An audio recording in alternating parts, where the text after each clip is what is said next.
बघित आहे लग्नाचं नाव बांधलं होतं आणि डेकोरेशन केलं. त्यानंतर ते नैवेद्य काढायचं काम झालं होतं. ती पुरणपोळीही केली.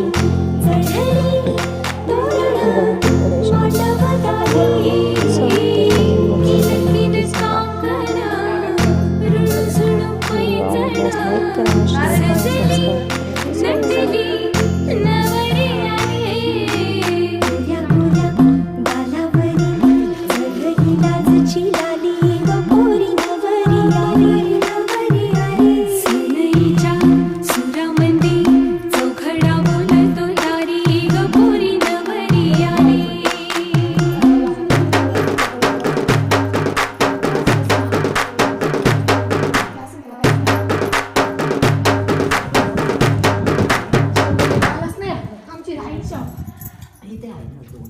हाय कपाल आहे.